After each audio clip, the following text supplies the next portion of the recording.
मुझे याद है जिस समय बिजली विभाग का प्रोविडेंट फंड उनके कर्मचारियों का एक प्राइवेट कंपनी में इन्वेस्ट कर दिया गया था, वो कंपनी जब भाग गई, कंपनी जब लॉस में चली गई, तो उस समय जिन अधिकारियों ने फैसला लिया था उनको जेल भेजा गया था, उनके खिलाफ कार्रवाई की गई थी।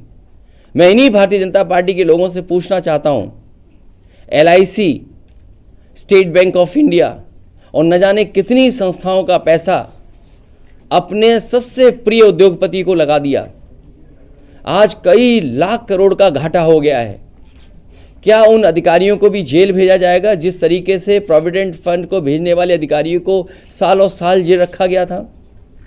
क्या भारतीय जनता पार्टी SBI, क्या भारतीय जनता पार्टी LIC के बड़े अधिकारियों को जेल भेजेगी?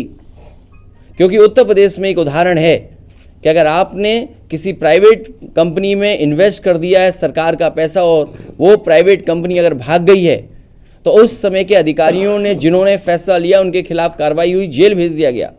क्या इस तरह जो लाखों करोड़ रुपया डूब गया केवल 2 कंपनियों में, क्या उनके SBI के, क्या LIC के बड़े अधिकारियों को जेल भेजा जाएगा? और देश को तो सपना ये दिखाया जा रहा था कि दुनिया में वो सबसे बड़े उद्योगपति बन जाएंगे, नंबर 1 पर उद्योगपति होंगे। लेकिन आज जब सूची देखते हैं तो 20 की सूची में भी वो नाम नहीं आ रहा है। आखिरकार कितना झूठ बोलेगी ये सरकार? उनकी तो वैल्यूएशन गई है, लेकिन जिन लोगों ने पैसा इन्वेस्ट किया था उन आम लोगों का पैसा चला गया। और ये सरकार कहती है कि हम इन्वेस्टमेंट लाएंगे। जिन कंपनियों ने MOU किया है, क्या इन्वेस्टमेंट आएगा?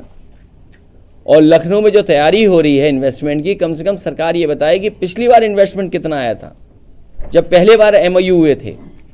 मुख्यमंत्री जी तो कह रहे हैं 75% वो ज़मीन पर ले आए। मुरादाबाद में बताओ कोई बड़ा कारखाना लगा हो सरकार की तरफ से, अमरोहा में कोई बड़ा कारखाना लगा हो सरकार की तरफ से, रामपुर में बड़ा कोई कारखाना लगा हो सरकार की तरफ से, या सरकार के प्रयासों से बरेली में कोई कारखाना ना लगा हो। जब इन जिलों में और हम आसपास के ज़िलों में उत्तर प्रदेश में देखते हैं कि कहीं भी कोई बड़ा इन्वेस्टमेंट नहीं आया है, तो हम कैसे मान लें कि जो MOU हो रहे हैं वो सच MOU हो रहे हैं? और सच्चाई तो ये है कि भारतीय जनता पार्टी के लोग कागज़ लेकर के घूमते हैं और कहीं कोई अगर टाई पहने और सूट पहने दिख जाए उससे MOU कर लेते हैं। 5 लाख करोड़ का तो ज़मीन पे पहुंचा नहीं, अब तैयारी है न जाने कितने लाख करोड़ की, तो क्या ज़मीन पर पहुंचेगा? ये भारतीय जनता पार्टी जनता को धोखा दे रही है। जिस तरीके से नंबर 1 पे उद्योगपति पहुंचाने का सपना दिखाया था, वो पता नहीं उद्योगपति कहाँ पहुंचेंगे। और अभी तो शेयर गिर रहे हैं, पूरी सरकार लगी है बचाने में, पूरा तंत्र लगा हुआ है बचाने में, पूरी फाइनेंशियल इंस्टीट्यूशंस लगी है बचाने में। तो सोचिए, जब एक उद्योगपति के साथ इतनी इंस्टीट्यूशंस हों वो नहीं बच पा रहा है, तो और आम व्यापारी उद्योगपतियों का क्या होगा? जब देश का इतना बड़ा उद्योगपति डूब रहा है, तो उस इन्वेस्टमेंट के बहाने उत्तर प्रदेश में कौन इन्वेस्टमेंट करने आएगा?